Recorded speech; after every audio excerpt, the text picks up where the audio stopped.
Welcome everyone. जैसा कि आप लोग सब जानते हैं दैट हम लोगों ने एलिमेंट 3 जो है वो फिनिश कर दिया है। That was managing risk, understanding people and process. ये जो वीडियो है ये एक बोनस वीडियो है क्योंकि मेरे पास में सवाल इस तरह के आए थे कि सर क्वेश्चन आंसर्स के बारे में या एग्जाम्पल के साथ में क्वेश्चन आंसर्स आप बताएं। सो एलिमेंट 3 क्योंकि बहुत बड़ा एलिमेंट था और इसके अंदर एक बहुत क्रूशियल क्वेश्चन होता है या रादर 2 या 4 क्रूशियल क्वेश्चंस हैं। So I just give you an example कि एग्जामिनेशन में स्पेसिफिकली जब हम लोग निमॉश का एग्जामिनेशन दे रहे हैं तो हमारा अप्रोच किस तरह का होता है और उसको एक्सप्लेन करते हुए ये मैं वीडियो तैयार कर रहा हूँ with an example of questions. So आइए देखते हैं वो सवाल। पहला सवाल। सो क्वेश्चन 1 जो हम लोग देखेंगे वो है what is the meaning of the term perception. ये 2 मार्क का सवाल है और उसका पार्ट बी मतलब दूसरा पार्ट आता है that explain how workers perception of hazard in workplace might be improved. ये 2 सवाल हैं। अब इसका जो अप्रोच है वो आपका किस तरह से होना चाहिए। देखिए एक जो है वो 2 मार्क का सवाल है और एक 6 मार्क का सवाल है। तो आपका अप्रोच किस तरह का होना चाहिए। तो स्टेप 1, अब इसको भी आप स्टेप्स में समझिए। स्टेप 1, अगर हम लोग क्वेश्चन नंबर 1 देख रहे हैं और इसके अंदर ए और बी पार्ट है तो इसे हम किस तरह से अप्रोच करेंगे। So step 1 is the step is to read the question carefully. This time you have been asked the meaning in part 1। सबसे पहले क्या पूछा है, मीनिंग पूछा है और पार्ट बी में एक्सप्लेनेशन पूछा है। Correct, explain how workers. So more details are required. So इधर यहाँ पे जब हम लोग इस तरह का एग्जाम्पल लेते हैं तो सबसे पहले पार्ट में आपने क्या देखा, पार्ट ए में मीनिंग पूछा है और पार्ट बी में उसका एक्सप्लेनेशन पूछा है। तो एक्सप्लेनेशन जो है उसके अंदर कुछ एग्जाम्पल्स के साथ में इलस्ट्रेटिव पॉइंट्स के साथ में हमें एक्सप्लेन करना पड़ेगा। करेक्ट, क्योंकि एक्सप्लेन करना है ना। अब इसमें आता है स्टेप 2। अब स्टेप 2 जो है वो आपको क्या करना है, आपको जो कीवर्ड्स हैं वो आइडेंटिफाई करने हैं। That is now highlight the keywords in case they might look like this. जैसे व्हाट इज द मीनिंग, यहाँ पे आप मीनिंग को हाईलाइट करिए और उसके बाद में ऑफ द टर्म परसेप्शन। तो हमें किसका मीनिंग देना है, परसेप्शन का मीनिंग देना है। इसके बाद में हमारी अप्रोच क्या होती है, बी क्वेश्चन जब हम लोग देखेंगे तो उसके अंदर हम लोग हाईलाइट क्या करेंगे, एक्सप्लेन करना है how workers perception of hazard. तो explain perception of hazard and in workplace might be improved. तो इम्प्रूव्ड, तो हमारे बी में कितने हो गए, एक्सप्लेन करना है परसेप्शन ऑफ हैजार्ड, इम्प्रूव्ड। तो ये हमारे हाईलाइटेड पॉइंट्स हो गए। ये हमारा हो गया स्टेप 2। इसके बाद में हमारा आता है स्टेप 3। तो स्टेप 3 के अंदर हम लोग क्या कंसीडर करेंगे कि मार्क्स कितने अवेलेबल है। As always the type of question, ये टोटल जो वैल्यू है इस क्वेश्चन का, इसका 8 नंबर का वैल्यू है या 8 मार्क का वैल्यू है। इसको 2 पार्ट में स्प्लिट किया हुआ है। जैसे पार्ट ए जो है वो दो पार्ट का है और 6 पार्ट का पार्ट बी है। सो बी जो है वो probably is looking for 6 pieces of information. तो 6 piece of information expressed as explanation, ये हमें करना है। तो ये see I have written it in English so that a better understanding comes in this, लेकिन मैं इसको एक्सप्लेन करता जा रहा हूँ। इसके बाद में आइए स्टेप 4। तो स्टेप 4 है the question again make sure you understand it and have a clear understanding of hazard perception. किसी भी सवाल को जवाब देने से पहले आपको उसका परसेप्शन और उसका रीडिंग कैपेबिलिटी बिल्कुल क्लियर कर लीजिए अपने दिमाग में, बिल्कुल आपका आइडिया क्लियर होना चाहिए। इसके बाद में आता है next stage to develop a plan. हमारा काम क्या है, नेक्स्ट स्टेज में हमारा प्लान है अब हम इसको आंसर कैसे करेंगे। अब ये जब हम लोग आंसर करेंगे तो प्लान के अंदर हमें क्या चाहिए, बुलेट पॉइंट्स चाहिए। बुलेट पॉइंट्स को कीवर्ड्स में कन्वर्ट करके उसके हाईलाइट कर दीजिए और उसके बाद आंसर देना शुरू करिए।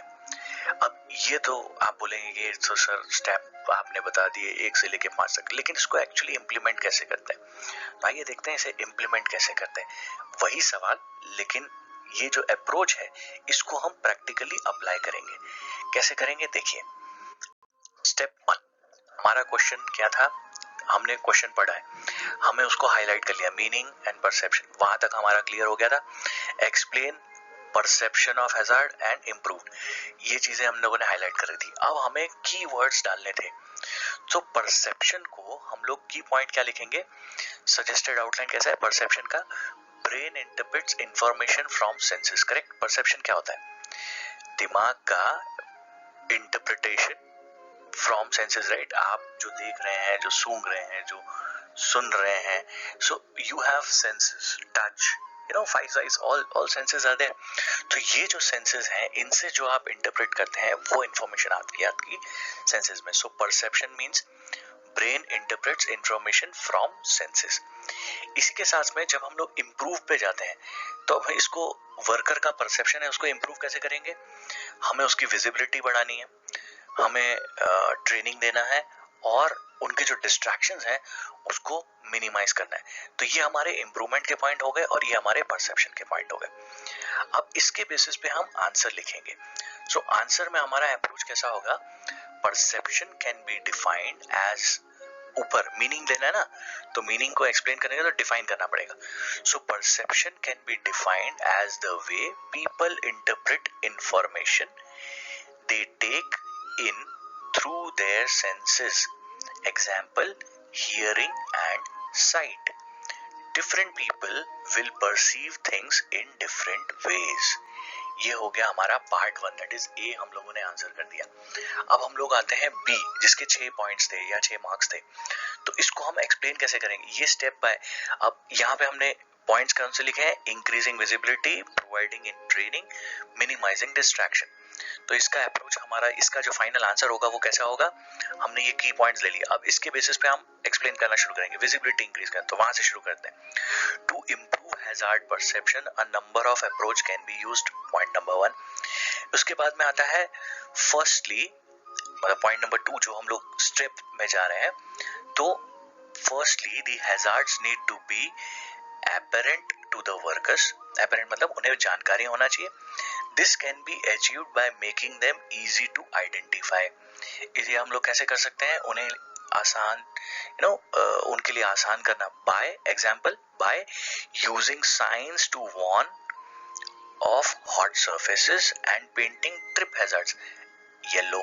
तो हम लोग ये कर सकते हैं कैसे, सबसे पहला क्या है, उनको हैजार्ड्स के बारे में जानकारी जो देनी है उसे हम किस तरह से रिफ्लेक्ट करेंगे, साइंस, साइनेजेस से या पेंटिंग करके। तो ये हमारा फर्स्ट स्टेप हुआ। इसके बाद में आता है second, so hazards can also be made more obvious to workers through the use of training and awareness raising, awareness raising sessions. So awareness को स्प्रेड करते हुए सेशंस कंडक्ट करना। So that means to introduce the idea that noise can be harmful to hearing. अब now this can be any, ये तो मैंने सिर्फ example लिया है। अब देखिए हम लोगों ने पहले सबसे पहले क्या लिया, विजिबिलिटी। विजिबिलिटी कैसे इंक्रीज होगी, साइनेजेस से।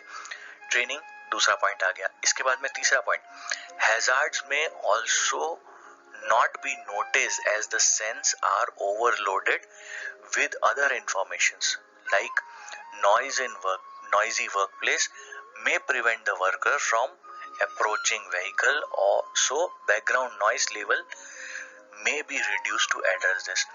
अब ये तीसरा, मिनिमम डिस्ट्रैक्शन। तो तीसरा पॉइंट हमारा क्या था, डिस्ट्रैक्शन को मिनिमाइज। तो हमने उसको आंसर में क्या डाला कि भाई हमारे जो सेंसेस हैं उन्हें वो ओवरलोडेड होंगे।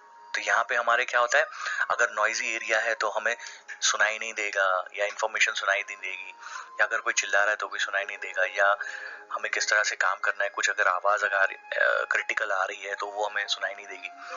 तो ये थर्ड पॉइंट हो गया। इसके बाद में finally there may be an issue affecting the way in which information is absorbed by different people. तो अलग अलग लोग अलग अलग तरीके से इंफॉर्मेशन को एब्सॉर्ब करते हैं। सो those with hearing and sight impairment, जैसे कुछ स्पेशल केसेस होते हैं, यहाँ अगर हम लोग एग्जांपल लेते हैं, जैसे हियरिंग का इम्पेयरमेंट है, साइट इम्पेयरमेंट है, चश्मा है लोगों को, तो एडिशनल स्टेप्स आपको लेने पड़ते हैं to take highlight the hazard, जैसे टेक्निकल फ्लोरिंग लेवल और crossing points, vibration pages and warning, fire alarms, lights, ये सब चीजें हम लोग यूज कर सकते हैं। तो ये डिपेंड करता है कि आप फैसिलिटी को जो कमजोर तो नहीं बोल सकते लेकिन डिफरेंटली एबल्ड लोग हैं उनके लिए आप कैसे प्रिपेयर करते हैं। तो यहाँ पे ये पॉइंट भी हमने कवर कर लिया। एंड लास्ट पॉइंट हमारा क्या आता है, हम लोग ये जैसे ही है हायर की जैसे बात कर रहे हैं तो लास्ट पॉइंट हमारा क्या आएगा, PP can also impair the senses. हमने ये मिनिमम डिस्ट्रैक्शन वाला पॉइंट है, हम लोग इसको दोबारा रिपीट कर रहे हैं। क्यों? क्योंकि हमारा पॉइंट बन रहा है ना। So PP can also impair the senses, so careful selection of PP that does not impair the senses will help। ये हमारे तीनों पॉइंट हम लोगों ने कवर कर लिया। हम लोगों ने विजिबिलिटी के बारे में बात किया, ट्रेनिंग के बारे में बात किया और डिस्ट्रैक्शंस के बारे में बात किया। सो ये हमारा अप्रोच होना चाहिए। इस तरह से अगर आप जवाब लिखेंगे पॉइंट वाइज तो आपको पूरे नंबर मिलते हैं। So this is what you know international accreditations जो हैं वो ये एक्सपेक्ट करते हैं that you write the answers in this format, या ये आंसर का अप्रोच होना चाहिए। अब ये सिर्फ एक एग्जांपल से तो नहीं समझा जा सकता, आई डू अंडरस्टैंड। सो हम लोग दूसरा एग्जांपल लेते हैं। आइए देखते हैं दूसरा एग्जांपल। सो नाउ जो दूसरा एग्जांपल है, अगेन हम लोग एलिमेंट 3 के बारे में बात कर रहे हैं तो मैंने एलिमेंट 3 के ही स्पेसिफिक सवाल लिए हैं। सो हमारा जो दूसरा सवाल है वो ये है, explain the meaning of the term risk and give a work place example, 3 mark. और what are the key stages of risk assessment, 5 mark. अब 3 मार्क 5 मार्क, अगेन ये भी 8 ही पॉइंट का है। अब इसमें देखिए सबसे पहला स्टेप क्या है,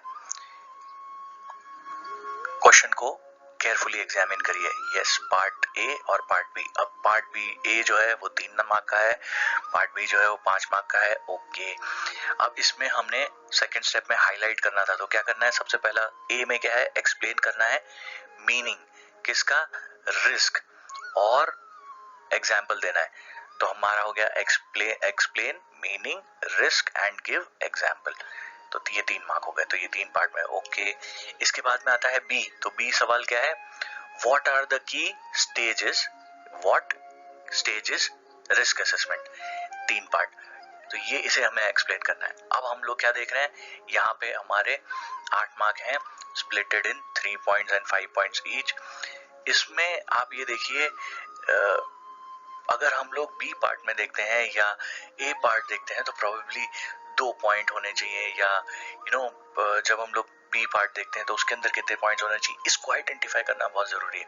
so it's probably that you would gain 2 marks in part A, है ना। तो अगर आपने कुछ मिस हो गया तो, and the meaning of risk and 1 mark suitable example. So ये मीनिंग आपने दे दिया तो आपको 1 मार्क मिल जाएगा। तो इस तरह से क्वेश्चन को डिवाइड किया हुआ है। अगर आपने मीनिंग दे दिया 1 मार्क, एग्जाम्पल दे दिए 2 मार्क, तो इस तरह से आप 1-1 मार्क करके स्कोर कर सकते हैं। एंड नॉट इवन दैट, जैसे अगर हम लोग बी पार्ट लेते हैं तो बी पार्ट के अंदर स्टेजेस डिफाइन करनी है, तो अगर आपने सारी स्टेजेस लिख दी हैं so you get full marks. और उसमें भी पॉइंट वाइज लिखना है, डोंट वेस्ट ज्यादा time on a question, but you have to understand that उसको किस तरह से सिस्टमेटिक तरीके से आंसर करना है। अब आपने क्वेश्चन को बहुत ध्यानपूर्वक पढ़ा और उसके बाद उसके प्रोसीजर्स आपने हाईलाइट किए। अब इसके बाद में आपको क्या करना है, नेक्स्ट स्टेज में आपको डेवलप करना है प्लान कि इसको आप आंसर कैसे करोगे। तो जिस तरह से हमने पहले देखा था उसी तरह से अब इसके भी जवाब देखते हैं। देखिए, तो सबसे पहला हमारा जवाब क्या आता है, पहला question number 1, that is explain the meaning of the risk term risk assessment and give a work place example. तो हमें क्या करना था, एक्सप्लेन करना था मीनिंग रिस्क का और उसका एग्जाम्पल। ओके, तो अब यहाँ पे हम लोगों ने इसको दो पार्ट में डिवाइड किया। 3 मार्क का सवाल है ना। So combining the likelihood of harm, meaning क्या है, combining the likelihood of harm occurring and the potential severity of the harm, और एग्जाम्पल क्या है, फॉल्टी इलेक्ट्रिक इक्विपमेंट, सबसे बेसिक एग्जाम्पल वो हमने ले लिया। अब रिस्क के 5 की स्टेजेस, हमें ये 5 की स्टेजेस बहुत आराम से अंडरस्टूड है और डिफाइंड है। Identify the hazard, identify who could be harmed, evaluate risk and decide on precaution, record the significant finding and implement them, and review update as necessary। अब इसको हम लोग जवाब को लिखेंगे कैसे, तो हमारा ए जो है अप्रोच हमारा जो है वो हमारा किस तरह का होगा। जब सबसे पहले हम लोग मीनिंग डिस्क्राइब करेंगे, तो risk is determined by considering the likelihood of harm occurring and the potential severity of harm, damage or loss. ये हमारा पार्ट 1 खत्म हो गया. अब इसके बाद में आता है फॉर एग्जाम्पल. अब हमने एग्जाम्पल क्या लिया था? Faulty electrical equipment. For example, if working with a faulty mains powered electrical equipment, there is a high probability that an electric shock could be received and the potential result is death. तो हमने सीधा example क्या लिया? High main powered electrical equipment का ले लिया और उसके बाद में उसका रिजल्ट भी बता दिया कि भाई potential result can be death. So the risk of death मतलब आदमी मर सकता है. So that is the risk. हम लोगों ने रिस्क को भी क्लियरली डिफाइन किया. Risk is determined by considering the likelihood of harm occurring and the potential severity of harm, damage और लॉस. ये लिखना बहुत जरूरी है. ये तीनों पॉइंट आपको लिखने बहुत जरूरी है. Severity of harm, damage and loss. Harm individual को हो सकता है, डैमेज इक्विपमेंट हो सकता है, and finally the loss of time also. So we have considered everything in this. So clearly identified answer होने चाहिए. इसके बाद में आता है 5 steps. तो there are 5 steps of risk assessment. So what are the 5 steps? Key steps. वहाँ पे क्या लिखा है? 5 steps नहीं लिखे, वहाँ लिखे हैं key steps. तो हमने यहाँ पे डिफाइन करना है कि कितने steps हम बता रहे हैं. So there are 5 steps of risk assessment. Step number 1, identify the hazard. Step number 2, identify who could be harmed and how, including workers, visitors, contractors, vulnerable groups such as young person, new and expected mothers and the disabled. ये who might be harmed को अगर आपने explain कर दिया, so this again goes for an example वाला part पे, so this gains you a better point. इसके बाद में आता है evaluate the risk considering likelihood and severity of harm and decide on precaution. So evaluate the risk and decide on precaution अगर आपने लिखा तो good, लेकिन considering risk आप कैसे evaluate करेंगे? Considering likelihood and severity of harm. ये अगर आपने लिखा so you gain better point. Then finally coming to record the significant finding and implement them. And 5th point is review and update as necessary. So I hope हम लोगों ने इसको ये जो 2 एग्जाम्पल हमने लिए और ये जो बोनस वीडियो में डाल रहा हूँ, इससे आप लोगों को एक अच्छा एग्जाम्पल के साथ में एग्जाम के अंदर हेल्प मिलेगा. एंड वीडियो पसंद आया हो तो लाइक, शेयर एंड कमेंट करना ना भूलिए एंड बेल आइकन सब्सक्राइब करना ना भूलिए. Thank you very much.